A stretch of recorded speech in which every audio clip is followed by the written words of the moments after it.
Assalamualaikum warahmatullahi wabarakatuh. Waalaikumsalam warahmatullahi wabarakatuh. Pada kesempatan hari ini kita akan mewawancarai salah satu narasumber. Sebelum kita masuk ke sesi wawancara, kita perkenalkan diri dulu. Sebelumnya, nama saya Fardin Febrianto, NPM 2017 41500 165 dari Prodi Pendidikan Biologi. Saya Putri Andini Agustinasari dengan NPM 2017 41500 166. Saya Ainun Nadia dengan NPM 2017 415 00164. Oke, baik. Nah, selanjutnya adalah kita wawancarai dari narasumber kita. Sebelumnya, kakak namanya siapa, Kak? Oke, semuanya. Halo semuanya. Assalamualaikum. Saya Nur Rahma. Saya mengajar sejarah Indonesia di SMK 25 Jakarta. Ya. Untuk pengalaman mengajar udah berapa tahun, Kak? Saya tuh dari tahun 2000 saya udah mulai ngajar. Terus untuk dari perguruan tingginya dulu kakak dari mana kuliahnya? Saya kuliah di UNJ, Universitas Negeri Jakarta, di jurusan Pendidikan Sejarah, ya, Fakultas Ilmu Sosial.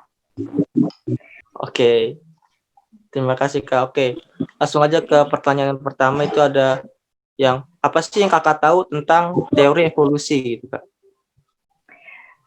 Gini ya, aku mau jelasin dulu sebetulnya ini waktu saya ngajar di SMA itu tidak terlalu menyinggung tentang teori evolusi, tetapi sih biasanya saya suka jelaskan supaya anak-anak, kan kadang-kadang anak-anak suka pernah dengar gitu kan, Bu, nenek moyang kita katanya kera gitu kan.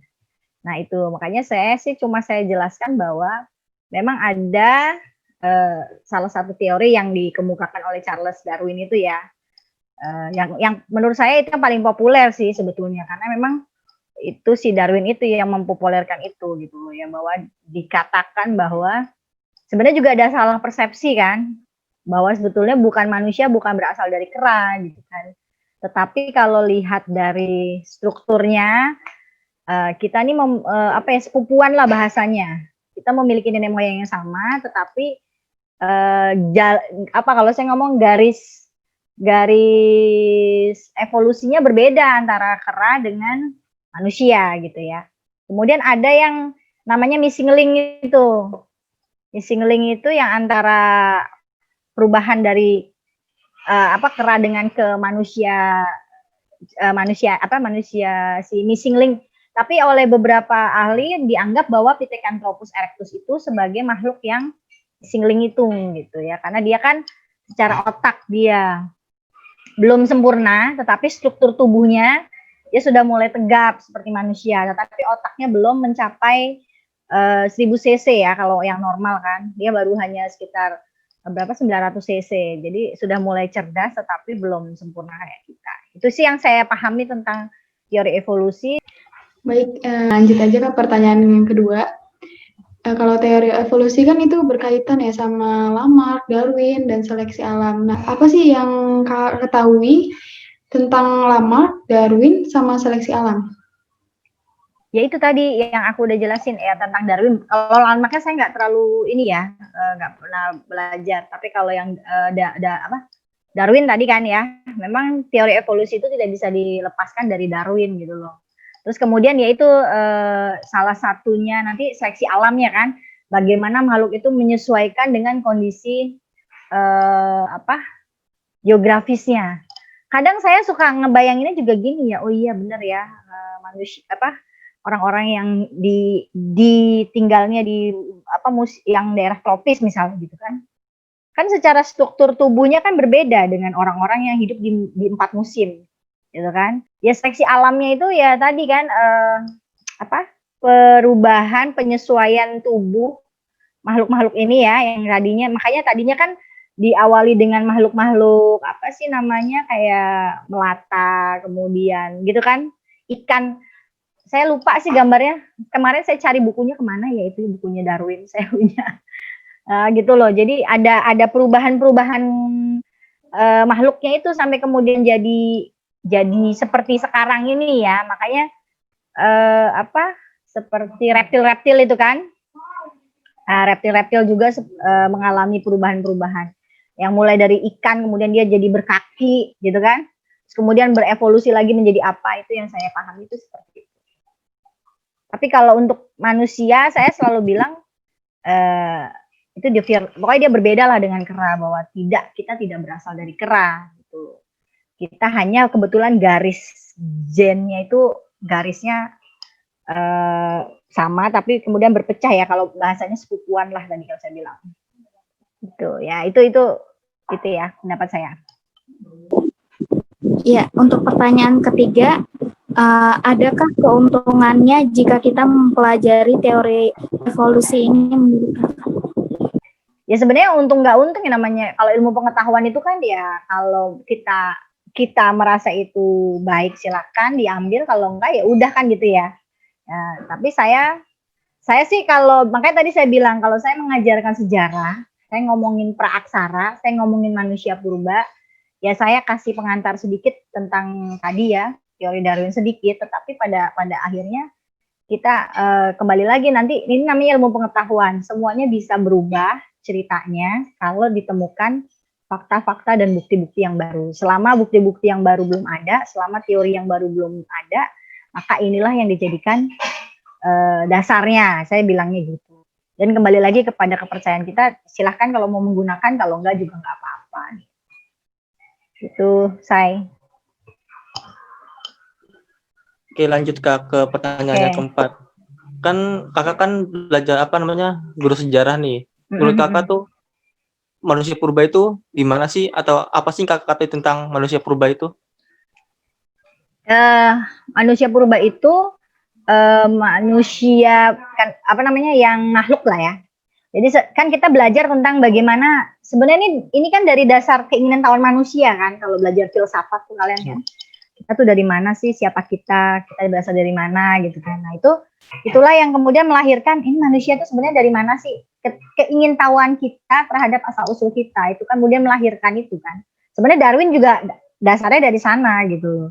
Nah, sebelum kita ngomong manusia kan kita belajar tentang geonya ya, buminya kan yang kita pelajari.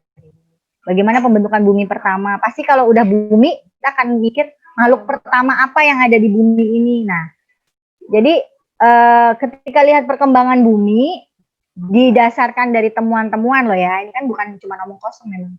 Berdasarkan temuan-temuan ditemukanlah fosil-fosil tadi. Kebetulan di lapisan Pleistocene itulah ditemukannya fosil-fosil tadi, tulang-tulang tadi. Nah, tulang-tulang tadi diinterpretasikan kalau dalam bahasa sejarah. Nah, interpretasi ini loh, Dek, yang kemudian kan fosil itu tidak ditemukan utuh ya, tidak ditemukan berupa kerangka utuh. Paling ketemunya kayak misalnya Pithecanthropus erectus, itu yang ditemukan hanya batok kepalanya saja sebetulnya.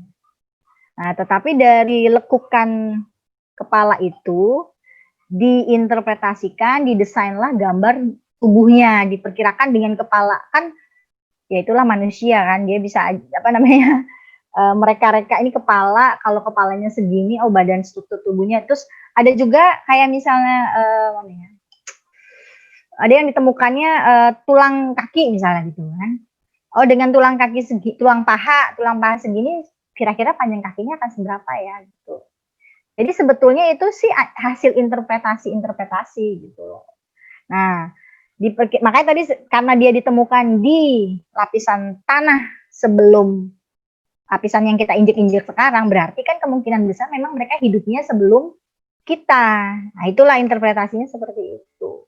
Jadi mereka hidup setelah zaman reptil. Ya, setelah zaman reptil, perkembangan reptil yang pusat tadi, terus kemudian mulai muncul kera-kera kecil. Nah, kera-kera kecil itu kemudian kan dia berevolusi menjadi, ya kera-kera kecil itu berevolusi dan kemudian sampai ke manusia purba. Nah, pertanyaannya apakah manusia purba itu menjadi nenek moyang bangsa kita?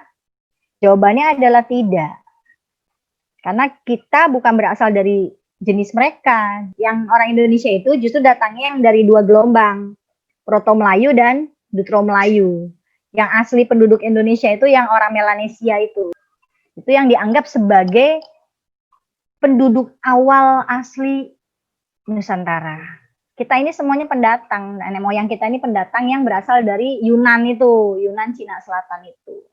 Dan bukan berasal dari Pithecanthropus yang gitu ya, Pithecanthropus. Kan Pithecanthropus pun sekarang namanya diganti menjadi Homo erectus. Homo itu manusia. Jadi sudah direvisi. Adik-adik kalau lihat juga ternyata setelah penelitian-penelitian lagi, namanya juga kalau Pithecan itu kan manusia kera. Nah, ternyata bukan manusia kera juga, dia sebenarnya Homo, sudah sejenis manusia seperti kita, hanya kecerdasannya memang belum mencapai seperti kita. Gitu. Oke? Jadi menurut kakak nih, siapa sih nenek moyang manusia dalam teori evolusi itu? Kalau dari teori evolusi, nenek moyang manusia, kalau namanya apa ya? Saya lupa ya. Peralihan antara yang makhluk antara tadi tuh, saya lupa namanya. Tapi kalau dibilang dia nenek moyang manusia, kalau manusia kita ya, manusia ya Homo, ya kalau saya bilang sih Homo sapien itu. Ya, untuk pertanyaan ke-6, apakah kakak percaya tentang teori evolusi? Terus kalau kakak percaya itu, mengapa kakak percaya teori evolusi tersebut? Ini juga nih dilema ya. Saya kalau ngajarin manusia purba, saya bilang sama anak murid saya, kita harus bedakan antara konsep beragama dengan konsep ilmu pengetahuan. Tadi kan saya udah dikasih pengantar gitu kan.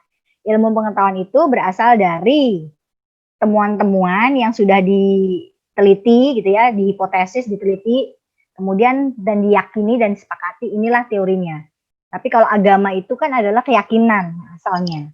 Gitu. Jadi kalau saya yakin sekarang pertanyaannya apa nih sebagai makhluk berketuhanan yang menyembah Allah, ya saya tetap yakinnya bahwa manusia pertama itu adalah Adam, kan gitu kan. Nah, jadi kalau bicara yakin nggak yakin, ya tadi ada dua sisi nih. Saya bilang tadi ya, kalau saya sebagai ilmu pengetahuan, saya melihat saat ini pengetahuan yang ada itu seperti itu. Tapi kalau dalam agama tetap keyakinannya ya tetap Adam lah gitu ya. Oke, baik. Tadi kan juga kakak kan bilang kalau misalkan Pithecanthropus itu kan direvisi jadi Homo. Nah, terus menurut kakak nih, apakah mereka itu adaptasi atau mutasi, atau menurut kakak itu gimana? Mereka maksudnya kemunculannya? Iya. Apakah mereka beradaptasi, apakah mereka bermutasi? Kalau lihat perkembangannya ya mungkin tadi yang kalau teori Darwin tadi ya, yang makanya aku bilang ada missing link gitu kan, disebutkan missing link, makhluk peralihan antara kera kemudian menjadi manusia yang mulai cerdas itu, yaitu yang Pithecanthropus erectus tadi gitu. Itu kan sebenarnya kalau saya membacanya memang kemunculan manusia purba itu karena keterkaitannya dengan teori Darwin itu, teori evolusi itu, ada perubahan-perubahan gitu tentang munculnya makhluk hidup di dunia ya, di bumi, di muka bumi ini. Tapi semuanya akan bisa berubah juga kalau memang ada teori baru. Tadi kan makanya saya bilang di awal, dulu namanya Pithecanthropus, diyakini Pithecanthropus itu dia namanya Pite berarti manusia kera. Tapi ternyata bukan, dia nggak dianggap lagi jenisnya manusia kera, tetapi dia sebetulnya sudah jenisnya Homo. Makanya namanya Homo erectus gitu. Walaupun dengan tubuh yang digambarkannya mirip-mirip dengan bulu-bulu, dengan hidungnya pesek, dengan termasuk yang Homo florensis ya, Homo florensis yang di Flores itu juga sama, hidungnya pesek, bulu-bulunya di wajah banyak. Kan kalau sekarang kita perhatikan manusia sekarang kan kita masih punya bulu kan, tetapi kan bulunya nggak sepanjang kera. Nah, manusia purba itu antara itu gitu loh maksudnya. Makanya tadi kan yang teori evolusi itu makanya banyak orang meyakini oh iya benar gitu kan. Nah, karena kalau kera kita lihat bulunya gitu banyak, manusia purba itu sudah mulai berkurang. Nah, kalau manusia seperti kita ini bulunya tetap ada tapi pendek-pendek. Jadi kita kan Bener kan, nenek moyangnya hampir sama. Karena semuanya berbulu. Kemudian kalau lihat struktur badan emang kita dengan binatang pun kecuali yang di laut ya sisik kan. Kalau yang di darat-darat kan yang berkaki 4 gitu ya. Kita kan sebenarnya jenis ini cuman makanya tadi saya bilang ya ini memang bedanya kalau monyet itu tangannya tadi panjang ya. Kemudian kan fungsinya dia bisa yang di kaki itu dia bisa menggenggam juga. Kalau manusia kan enggak. Manusia kan cuma udah untuk berjalan aja. Paling kita hanya kalaupun terpaksa dia nggak punya tangan karena adaptasi manusia dia jari-jari kaki bisa untuk menggenggam juga kan gitu kan. Nah itu makanya kita memang iya makanya kalau dibilang yakin nggak ya yakin nggak yakin sih kalau dilihat emang ya begitu cirinya. Nah, untuk pertanyaan selanjutnya, saya yakin ya Ibu beragama, cuma saya ingin memastikan aja agama Ibu apa ya Bu? Mohon maaf. Oh saya Islam, Muslim. Oke, baik. Islam KTP dan Islam bersahadat. Sudah meyakini sendiri. Ya, oke. Selanjutnya kan seperti yang udah diketahui kan bahwa kakak tuh beragama Islam gitu. Apakah agama kakak itu mendukung tentang teori evolusi? Ya enggak lah. Tidak ya. Tadi kan udah dijelasin. Kalau dalam agama tetap keyakinannya adalah Nabi Adam gitu yang makhluk pertama, kemudian dia dibuang dari surga kan gitu kan. Kita kan percayanya itu Adam kan tidak terlahir di bumi, Adam itu kan terlahirnya di surga. Tapi kemudian Adam dan Hawa dibuang ke bumi, dipisahkan, baru kemudian ketemunya di Jabal Rahmah itu setelah sekian ribu tahun. Ya itu sebenarnya juga bisa menjawab juga ya bahwa manusia kayak Adam itu dulu hidupnya ribuan tahun, kemudian makin Nabi makin sampai kemudian ke Muhammad kan Muhammad hanya hidupnya 63 tahun, ya kan? Nah, jadi berarti juga ada proses adaptasi dong di situ, ya kan? Jadi aku secara agama mah ya tetap percaya Nabi Adam ya. Untuk manusia pertama tetap Nabi Adam ya, Kak? Ya, kalau secara agama loh ya. Kalau dari agama, ya. Nanti aku dilaknat aku. Aku dibilang berdosa nanti. Meyakini. Ya berarti teori evolusi itu berarti bertentangan ya sama agama kita yaitu Islam itu. Mungkin Ibu bisa berikan alasannya kenapa teori evolusi itu bertentangan sama agama Islam? Ya tadi kalau agama saya kan bicara dasar tadi ya, dasar dalil lah ya, dalil. Tadi karena agama dasarnya keyakinan. Kan kita tidak kalau kita nggak yakin ya kita nggak akan percaya Tuhan kan. Oke. Ya, untuk selanjutnya menurut kakak apakah teori evolusi ini masih layak diajarkan di sekolah-sekolah? Kalau tadi sih saya bukan ngajarin maksudnya mengajarkan, tapi saya itu hanya sebagai pengantar ya. Tapi saya balikin lagi ke anak-anak, makanya tadi kalau dibilang layak nggak layak, tapi memang belum ada teori lain yang membantah itu kan. Berarti sampai saat ini pun dunia masih meyakini itu kan, tentang teori evolusi ini. Tapi kalau misalnya mengajarkan bahwa untuk mengajak mereka yakin banget ya. Tadi udah aku kasih pengantarnya ya, seperti itulah. Saya cuma sebagai pengantar sebelum saya masuk ke pelajaran manusia purba, karena manusia purba ini kan cerita tentang manusia purba ini juga kan nggak ujuk-ujuk. Ini ada teorinya seperti ini, kemudian ada ilmu geologi juga yang mendukung dia, misalnya gitu. Nah, untuk menurut kakak nih, kakak tahu tentang apa sih kakak tahu tentang Zionis, terus Person, habis itu Illuminati dan juga Dajjal? Zionis itu yang saya pahami kan adalah suatu gerakan gitu ya, gerakan ingin mengembalikan bangsa Yahudi itu ke dalam tanah air mereka yang diyakini itu berada di Palestina gitu. Jadi ya itu memang juga seperti dalam kitab Injilnya mereka yang itu ya, di dalam kitab Taurat juga diceritakan kalau mereka tuh diusir gitu kan. makanya ada tembok ratapan itu kan. Terus dan sebagainya lah gitu. Kalau apa namanya, apa sih, Freesom ya? Kumpulan rahasia. Freemason. Freemason itu, atau satu lagi itu tadi saya pernah dengar aja sih, ada sebuah gerakan memang sampai kemarin pun saya pernah ketemu sama yang kayak sektenya lah ya, anggotanya ya. Tapi saya nggak terlalu ngedalemin banget sih. Terus Dajjal, kalau Dajjal itu kan saya percaya itu ada dalam kitab suci kan, dalam dibilang tanda-tanda kiamat itu kan. Salah satunya munculnya Dajjal itu kan. Dah, kadang diinterpretasikannya lagi oleh kadang manusia-manusia bumi sekarang, dia Dajjal itu sebagai kekuatan jahat yang kemudian akan dihancurkan oleh Ratu Adil gitu loh ya. Itu seperti itu akhirnya. Saya sih cuma sekilas itu aja mengetahuinya. Pertanyaan selanjutnya nih. Jadi mengenai teori evolusi ini, kakak ini mendukung, menolak, atau ragu-ragu? Boleh diberikan alasannya juga, Kak? Kalau dukung berarti saya ikut banget gitu ya. Menolak pun saya juga bukan menolak dalam artian, kalau untuk dipelajari sebagai ilmu pengetahuan sih nggak ada masalah. Ya berarti jatuhnya apa? Ragu-ragu ya. Iya. Ragu-ragu. Tetapi bukan yang mengimani, bukan yang meyakini, tetapi juga memang sejauh ini karena saya belajar tadi ya ilmu pengetahuan tadi kan. Itu kan ilmu pengetahuan.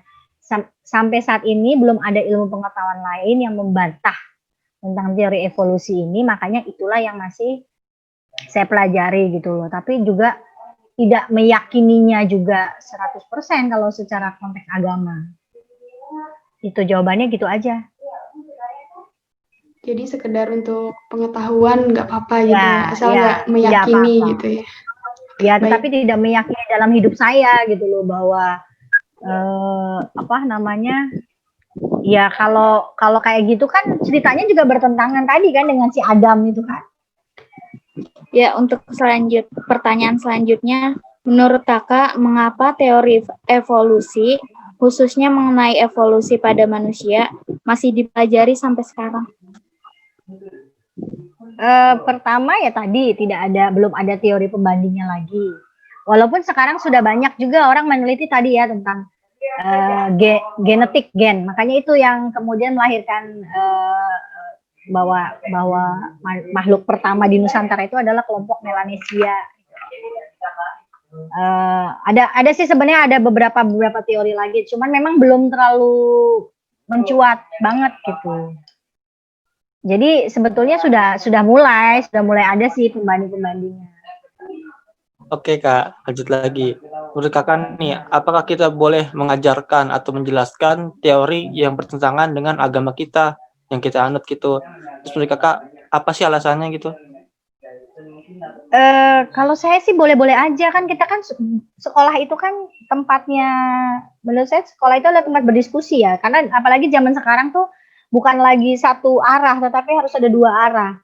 Anak-anak itu kadang-kadang juga dia belajar sesuatu yang tidak didapat dari kita. Kadang-kadang dia baca dari internet. Apalagi sekarang kan kayak gitu kan. Dari internet, dari Google. Kalau saya sih cuma gini, buktinya apa gitu. Oh yang itu kaitannya sama si Illuminati itu ya. Ada tanda, apa sih, saya cuma gini deh.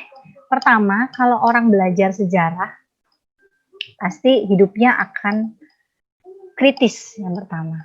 Dia akan tanya sumbernya dari mana, ini asli atau enggak, gitu kan. Pokoknya kita akan kalau dikasih statement, kita akan mikir dulu, ini kenapa bisa begitu, gitu kan. Dari mana ini asalnya. Jadi kita nggak akan mudah percaya. Nah, jadi kalau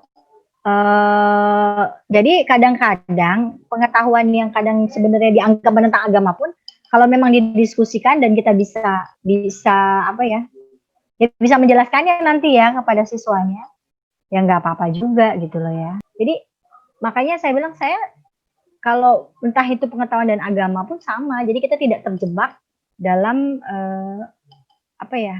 Karena kan tadi yang satu keyakinan ya, yang satu keyakinan, satu bukti-bukti.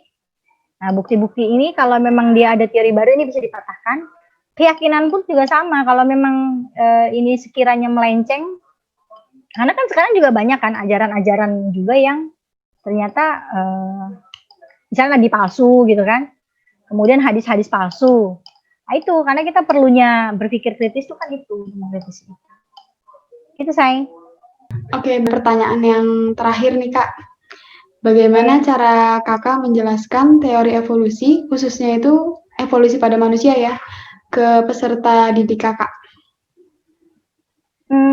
Ya tadi aku jelasinnya dengan secara sederhana aja, seperti di awal yang tadi ya. Dengan kenapa Darwin meyakini adanya teori evolusi, apa bukti-buktinya bahwa ada evolusi, apa bukti-buktinya ada seleksi alam, kemudian kita kaitkan lagi dengan bentuk-bentuk makhluk seperti sekarang gitu kan ya. Kemudian juga meluruskan bahwa manusia itu bukan berasal dari kera, tapi kita hanya sepupuan. Kenapa kita bisa diklaim sepupuan? Ya coba aja kamu berjejer sama kera, orang bedanya juga nggak banyak gitu kan. Tadi yang saya bilang gitu, bentuk secara fisik hampir mirip gitu kan. Nah, tapi ada, ya tetap ini manusia, ini kera, kita nggak sama dia. Gitu. Hanya sebatas itu yang karena itu sebagai pengantar juga dalam sebelum kita memasuki ke materi manusia zaman praksara ya, zaman praksara, kemudian ada materi manusia purba, gitu. Karena hadirnya manusia purba ini berkaitan dengan teori evolusi. Tapi fokus pembelajarannya justru tidak ke teori evolusinya kalau saya kan gitu, itu hanya pengantar aja. Kita fokusnya kepada membangun kebanggaan gitu loh, bahwa coba kalian bayang betapa kayanya Indonesia. Kita kalau dibandingin dengan negara lain, temuan-temuan fosil manusia purba itu terbanyak adalah di Indonesia. Kemudian ketika makhluk reptil kuno itu udah punah di negara lain, di benua Amerika punah, tapi di Indonesia masih tersisa reptil kuno itu. Kalau kita pembelajaran, kalau jadi guru ya lebih kepada begitu-begitunya, nak. Jadi nggak terlalu enak deh tuh jadinya. Jadi nggak terlalu ya meluruskan yang baiknya aja yang diambil untuk pembelajaran mereka. Masalah Bu, ini kan nggak sesuai dong Bu sama Adam sama Hawa, ya udah itu kan secara tafsiran itu kan agamaan, kamu yakinnya kan Adam dan Hawa, ya nggak masalah gitu. Ini kan hanya pengetahuan aja. Oke. Semua pertanyaan sudah terjawab. Sekian ya sesi wawancara kita kali ini. Terima kasih banyak buat Kak Rahma ya yang udah menyempatkan waktunya untuk kita. Oke. Terima kasih banyak juga buat adik-adik yang sedang belajar. Oke, itu aja dari saya ya adik-adik. Terima kasih ya Kak. Boleh Kak. Terima Ya, kasih Kak. terima kasih.